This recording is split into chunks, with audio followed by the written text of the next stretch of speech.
Surface chemistry का second volume आप पढ़ने जा रहे हैं, ध्यान दिया जाए। कैटालिसिस सरफेस केमिस्ट्री के सेकेंड वॉल्यूम के रूप में आप आज के क्लास में पढ़ने जा रहे हैं। कैटालिसिस शुरू से टोटल टॉपिक समझाते हुए आज के टॉपिक को भी क्लियर कॉन्सेप्ट के माध्यम से समझाया जाएगा। ध्यान दीजिए, कैटालिसिस और कैटलिस्ट दो वर्ड है। आपको बता दें कि कैटलिस्ट एक सब्सटेंस है और कैटालिसिस एक प्रोसेस, एक फेनोमेनन। तो द सब्सटेंस विच इंक्रीज और decrease the rate of reaction but it unchanged during the chemical reaction. मतलब कहने का मतलब यह है कि कोई एक्सटर्नल सब्सटेंस, कोई बाहरी पदार्थ जो किसी रिएक्शन के रेट को इंक्रीज और डिक्रीज करने की क्षमता रखता है, लेकिन स्वयं रिएक्शन के अंत तक कंपोजिशन और मास की दृष्टि से अनचेंज होता है, कैटलिस्ट कहलाता है। और ये फेनोमेनन कैटालिसिस कहलाती है। यानी the process in which a chemical substance or external substance which increase or decrease the rate of reaction, but these are unchanged according to mass and composition in the last of the reaction are called catalyst and the phenomenon is called catalysis. ध्यान से समझेंगे, catalyst और catalysis दो अलग अलग word है। Catalyst एक substance है, कैटालिसिस एक फेनोमेनन। अब बात करते हैं टाइप्स ऑफ कैटालिसिस का on the basis of physical state. Physical state के आधार पर कैटालिसिस दो प्रकार का होता है, एक होमोजेनियस और एक हेटेरोजेनियस। बहुत ही आसान है। आज के बाद देखते ही आप किसी रिएक्शन को बता सकते हैं रिएक्शन में कि यहाँ पर जो फेनोमेनन हुआ है वो होमोजेनियस कैटालिसिस है कि हेटेरोजेनियस। वर्ड पर ध्यान दीजिए पीछे ही। अगर कैटलिस्ट और रिएक्टेंट दोनों सेम फिजिकल स्टेट में होता है तो हम कहते हैं कि ये होमोजेनियस कैटालिसिस का फेनोमेनन। यानी when catalyst and reactants both are in the same physical state then this phenomenon of catalysis is called homogeneous catalysis. तो आपका ध्यान कैटलिस्ट पर और रिएक्टेंट के फिजिकल स्टेट पर होगा। अगर दोनों का physical state SS, LL, GG है तो कहेंगे होमोजेनियस है। जैसे कि आप देख सकते हैं यहाँ पोटेशियम क्लोराइड और MnO2 दोनों सॉलिड स्टेट में है, तो ये होमोजेनियस कैटालिसिस है। जब रिएक्टेंट और कैटलिस्ट सेम फिजिकल स्टेट में नहीं होता है, जैसे कि अमोनिया के हैबर प्रोसेस में ये दोनों नाइट्रोजन हाइड्रोजन गैस स्टेट में है और जो कैटलिस्ट है आयरन वो सॉलिड स्टेट में, दोनों फिजिकल स्टेट में भिन्नता रखता है, तो ये हेटेरोजेनियस कैटालिसिस है। यानी such type of catalysis in which reactant and catalyst both are in different physical state are called heterogeneous catalysis। और अब बात करते हैं types of catalysis on the basis of action। यानी कैटलिस्ट के काम करने के आधार पर, उसके क्रियाविधि के आधार पर कैटलिस्ट 4 टाइप का होता है। पहला पॉजिटिव कैटालिसिस चल रहा है, positive catalysis. Second negative catalysis, third auto catalysis और फोर्थ इंड्यूस कैटालिसिस। तो ध्यान देंगे पॉजिटिव कैटालिसिस और निगेटिव कैटालिसिस के लिए। जब कैटलिस्ट रिएक्शन के स्पीड को इंक्रीज कर देता है, यानी such type of catalyst which increases the rate of reaction, then this type of catalysis is called positive catalysis. जब कैटलिस्ट रेट ऑफ रिएक्शन को इंक्रीज कर दे तो इस कैटालिसिस के प्रोसेस को हम लोग कहते हैं पॉजिटिव कैटालिसिस। जैसे इस रिएक्शन में NO रिएक्शन की स्पीड को बढ़ा दे रहा है और यहाँ निगेटिव कैटालिसिस में ये जो ग्लिसरीन है ये रेट ऑफ रिएक्शन को डिक्रीज कर दे रहा है। तो जब रेट ऑफ रिएक्शन को डिक्रीज कर देता है कैटलिस्ट तो वो निगेटिव कैटालिस्ट कहलाता है और ये फेनोमेनन निगेटिव कैटालिसिस। हम आप लोग को केमिकल काइनेटिक पढ़ाते समय इतना तक समझा चुके हैं कि आखिर कैटलिस्ट करता क्या है, कि ये रेट ऑफ रिएक्शन को कैसे बढ़ा देता है और कैसे घटा देता है। तो ये करता है क्या, एक्टिवेशन एनर्जी के मान को बढ़ा और घटा देता है। यानी जब पॉजिटिव कैटलिस्ट का इस्तेमाल करते हैं तो ये एक्टिवेशन एनर्जी के मान को घटा देता है, जिससे ज्यादा से ज्यादा मॉलिक्यूल आसानी से उस एनर्जी को अचीव कर लेते हैं और प्रोडक्ट का फॉर्मेशन कर देते हैं। यानी रिएक्शन में रिएक्टेंट काफी तेजी से प्रोडक्ट बनाने लगता है। और जब निगेटिव कैटलिस्ट का इस्तेमाल करते हैं तो ये कैटलिस्ट एक्टिवेशन एनर्जी के मान को इतना अधिक बढ़ा देता है कि कोई रिएक्टेंट का मॉलिक्यूल जल्दी ना उस एनर्जी को अचीव करता है और ना जल्दी रिएक्टेंट के प्रोडक्ट बनाता है। मतलब बहुत स्पीड स्लो हो जाता है रिएक्टेंट से प्रोडक्ट में कन्वर्ट होने का। नेक्स्ट है ऑटो कैटालिसिस और इंड्यूस कैटालिसिस। एक ऐसे कैटालिसिस के फेनोमेनन का आप स्टडी करने जा रहे हैं जिसमें आप देखेंगे कि यहाँ कोई कैटलिस्ट तो है ही नहीं, लेकिन आपको बता दें कि इसमें कैटलिस्ट का रोल निभा रहा है एसिटिक एसिड। रिएक्शन के दौरान बना हुआ जो प्रोडक्ट है एसिटिक एसिड, ये प्रोडक्ट ही कैटलिस्ट का रोल निभा रहा है। तो ऑटो कैटालिसिस एक ऐसा कैटालिसिस का फेनोमेनन जिसमें कोई एक्सटर्नल कैटलिस्ट का इस्तेमाल नहीं होता है। रिएक्शन के दौरान बना हुआ प्रोडक्ट ही कैटलिस्ट का रोल निभाता है। होता क्या है कि हम इथाइल स्टेट लेते हैं और वाटर, उसमें मतलब इथाइल स्टेट को एक बीकर में लेकर वाटर ड्रॉप ड्रॉप करके मिलाते हैं, तो हम देखते हैं कि काफी समय बीत गया और ये रिएक्शन कंप्लीट नहीं हुआ, यानी प्रोडक्ट का फॉर्मेशन नहीं हुआ। लेकिन जब कुछ समय बाद देखते हैं कि एसिटिक एसिड का थोड़ा सा भी एलिटिल अमाउंट भी बन गया, तो देखते हैं कि काफी तेजी से रिएक्शन भी बाद में प्रोसीड कर गया, रिएक्टेंट से प्रोडक्ट बना लिया। तो आखिर क्या हुआ? कुछ तो हम बाहर से मिलाए नहीं, केवल बस प्रोडक्ट एसिटिक एसिड के बनने भर का देर था। जैसे ही बना तो ये खुद इसके लिए कैटलिस्ट का रोल निभा दिया और रिएक्शन के स्पीड को बढ़ा दिया।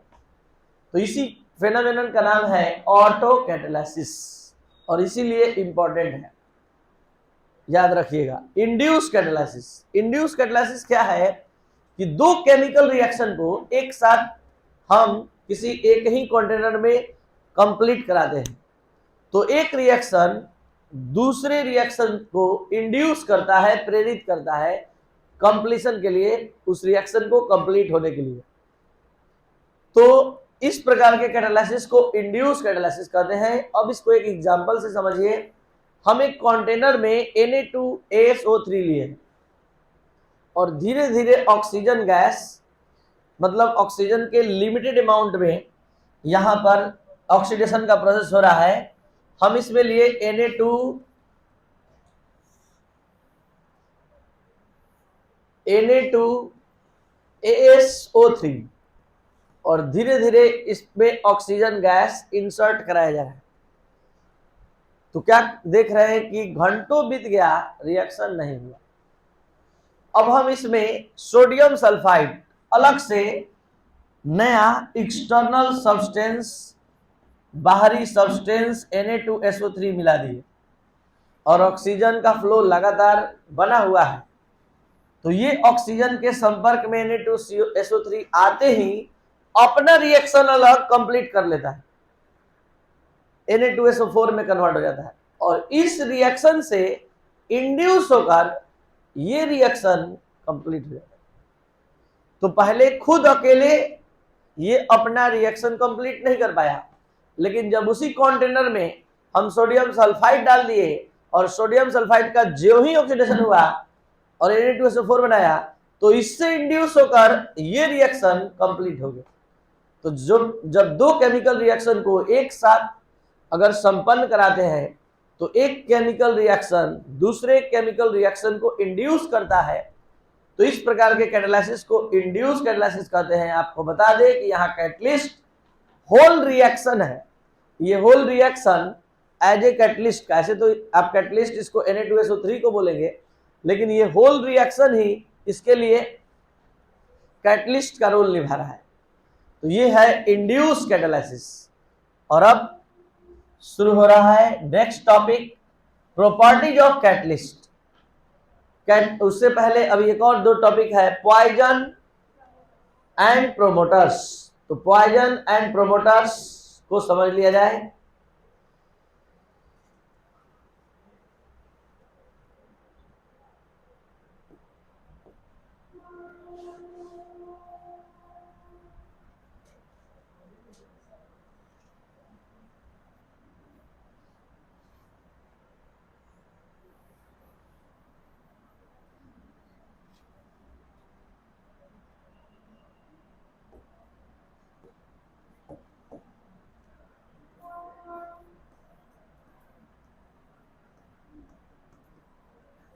प्रोमोटर्स, क्या होता है प्रोमोटर्स और क्या होता है पॉइजन, समझ लिया जाए। आज तक जानते थे कि रिएक्शन में एक कैटलिस्ट होता है, रिएक्टेंट से प्रोडक्ट को कन्वर्ट करने के लिए या रिएक्शन की स्पीड को बढ़ाने और घटाने के लिए। आज जानिए कि कैटलिस्ट के भी एक्टिविटी को बढ़ाया और घटाया जा सकता है। अगर कैटलिस्ट के साथ हम प्रोमोटर का लिटिल अमाउंट लेकर यूज करें तो ये कैटलिस्ट के एक्टिविटी को बढ़ा देता है, यानी the external substance which increase the activity of catalyst is called promoter. जैसे ये रिएक्शन कैटलिस्ट आयरन के प्रेजेंस में हो रहा था, तो ये सपोज दैट मतलब 40 मिनट में ये संपन्न हो रहा था, लेकिन जैसे ही हम मोलिब्डेनम यूज किए तो और कम 30 मिनट या 20 मिनट में संपन्न हो गया। इसका क्या मतलब, ये इस कैटलिस्ट के भी एक्टिविटी को इंक्रीज कर दिया। तो वो एक्सटर्नल सब्सटेंस जो कैटलिस्ट के एक्टिविटी को इंक्रीज कर देता है प्रोमोटर कहलाता है, वर्धक कहलाता है हिंदी में, इसी को प्रोमोटर्स बोलते हैं। और इसके जस्ट अपोजिट वो एक्सटर्नल सब्सटेंस जो कैटलिस्ट के एक्टिविटी को डिक्रीज कर देता है, घटा देता है या डिस्ट्रॉय कर देता है, तो उसको हम लोग कहते हैं पॉइजन। तो यहां पर इस रिएक्शन में कैटलिस्ट का रोल निभा रहा है प्लेटिनम, लेकिन इसकी एक्टिविटी को कम करने के लिए हमने मिला दिया आर्सेनिक कंपाउंड, और ये आर्सेनिक कंपाउंड मिलाते ही इसकी एक्टिविटी कम हो जाती है, तो हम इसको आर्सेनिक कंपाउंड को पॉइजन कहेंगे, और इसमें मोलिब्डेनम को क्या कहेंगे, प्रोमोटर्स। तो एग्जाम में आ चुका है। In Haber process of ammonia which of the following is used as a promoter? Ammonia के हैबर प्रोसेस में कौन सा प्रोमोटर के रूप में यूज किया जाता है? तो प्रोमोटर के रूप में, और ऑप्शन है आयरन, मोलिब्डेनम, निकेल, प्लेटिनम, तो होगा मोलिब्डेनम। ध्यान देंगे। नेक्स्ट टॉपिक है प्रॉपर्टीज ऑफ कैटालिसिस।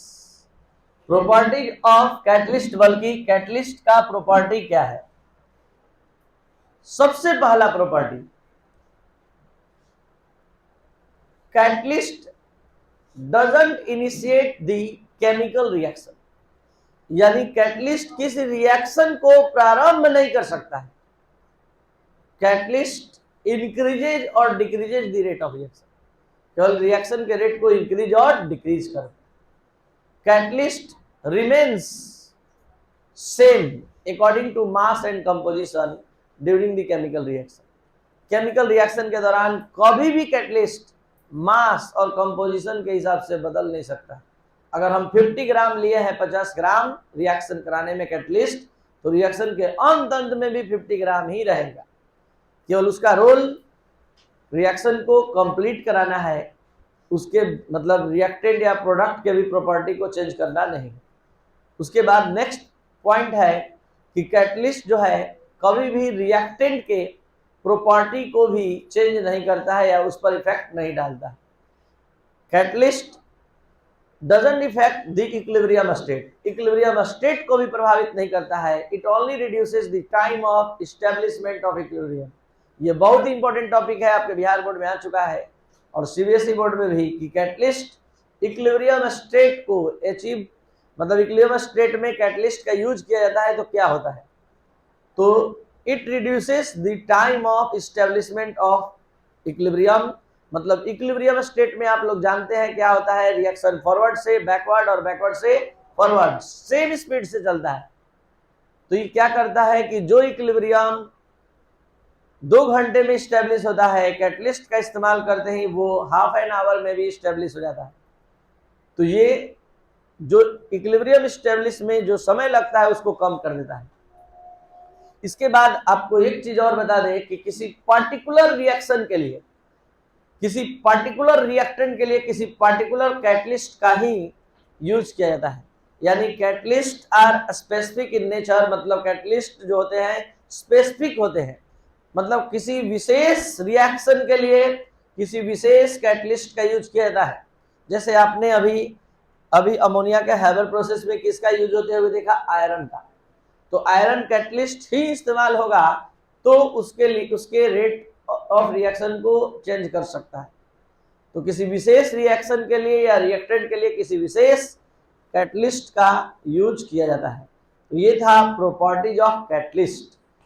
और अब बात करते हैं और एक चीज और उसमें कैटलिस्ट के प्रॉपर्टी में है कि अगर कैटलिस्ट फाइनली डिवाइडेड होगा, मतलब जितना ज्यादा बारीक पाउडर के रूप में होगा वो और ज्यादा इफेक्टिव होगा। ये आप पहले से जानते हैं एडजॉर्प्शन में ही कि जितना ज्यादा मतलब सरफेस एरिया अधिक होगा उसका मतलब एक्टिविटी और ज्यादा देखा जाएगा। अब बात करते हैं कि कब से कैटलिस्ट और कैटालिसिस सुन रहे हैं, समझ रहे हैं।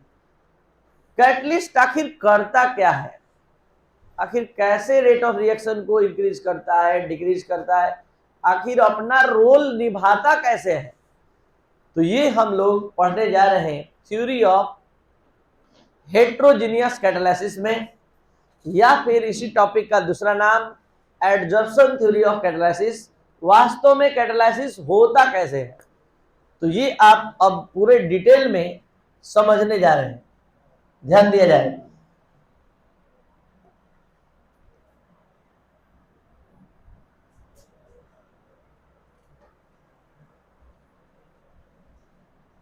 ये है एक छोटा सा रिएक्शन A+B, ए रो कैटलिस्ट,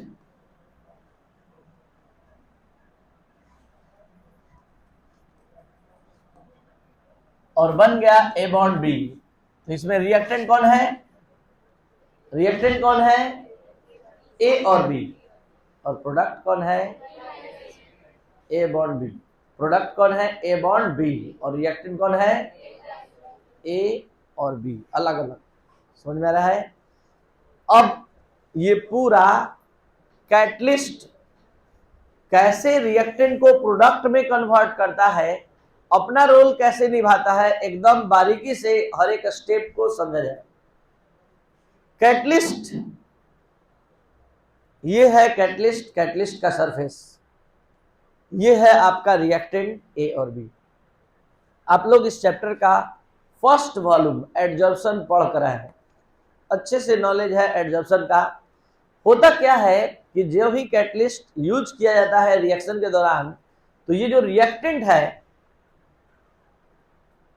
वो इस कैटलिस्ट के सरफेस पर एडजॉर्ब हो जाते हैं, और जैसे ही एडजॉर्ब होते हैं, जुड़ जाते हैं इसके सरफेस पर। आपको पता है कि जब जब एडजॉर्प्शन होता है तब तब हीट इवॉल्व होता है। जैसे ही हीट इवॉल्व होता है तो इस रिएक्टेंट का एक्टिविटी, रिएक्शन करने का स्पीड एक दूसरे से बढ़ जाता है। तो जैसे ही रिएक्टेंट मॉलिक्यूल्स एडजॉर्प्शन के कॉन्सेप्ट के तहत कैटलिस्ट के सरफेस पर जुड़ते हैं, हम जानते हैं कि एडजॉर्प्शन एक एक्सोथर्मिक प्रोसेस है, तो हीट इवॉल्व होता है। वो हीट इसके एक्टिविटी को, रिएक्शन करने की स्पीड को बढ़ाता है। तो ये रिएक्टेंट आपस में रिएक्शन करते हैं, रिएक्शन करते ही एक दूसरे के बीच बॉन्ड का फॉर्मेशन करते हैं, और जब ये बॉन्ड काफी मजबूती से बन जाता है तो धीरे से इसके इस बॉन्ड को छोड़कर अलग हो जाते हैं और एक फ्री मॉलिक्यूल के रूप में ये प्रोडक्ट का फॉर्मेशन कर देते हैं। तो वास्तव में यहाँ कैटलिस्ट जो अपना रोल निभाया, उसमें कौन से टर्म का सबसे ज्यादा इंपॉर्टेंस है, एडजॉर्प्शन। एडजॉर्प्शन के कॉन्सेप्ट के तहत फ्री वैलेंसी को पूरा करने के लिए जो अनबैलेंस फोर्स ऑफ अट्रैक्शन होता है सरफेस पर, उसको बैलेंस फोर्स ऑफ अट्रैक्शन में कन्वर्ट करने के लिए ये रिएक्टेंट मॉलिक्यूल को जोड़ता है। और रिएक्टेंट मॉलिक्यूल जैसे ही जुड़ते हैं, हीट इवॉल्व होता है, ये आपस में रिएक्शन करता है, और रिएक्शन करने के बाद ये एक अपने बीच, खुद अपने बीच नया बॉन्ड बनाता है, और जैसे ये बॉन्ड मजबूती से बन जाता है, ये कैटलिस्ट के सरफेस को छोड़ देता है। फिर नया फ्रेश रिएक्टेंट का मॉलिक्यूल इसी तरह आता है और इसके सरफेस से जुड़ता है, हीट एनर्जी इवॉल्व होता है और वो उससे मतलब एनर्जी लेकर अपने बीच ये रिएक्शन करता है, रिएक्टेड मॉलिक्यूल्स, और फिर प्रोडक्ट बनकर अलग हो जाता है। बार बार ये प्रोसेस चलता रहता है और रिएक्टेंट के लिए ये एक रिएक्शन का प्लेस का काम करता है, रिएक्शन के स्थान का काम करता है कौन? कैटलिस्ट। और ये पूरा जो हम प्रोसेस समझाए किसके द्वारा समझाए? एडजॉर्प्शन के कॉन्सेप्ट से, इसलिए इसका नाम पड़ा थ्योरी ऑफ हेट्रोजीनियस कैटालिसिस या फिर एडजॉर्प्शन थ्योरी ऑफ कैटालिसिस।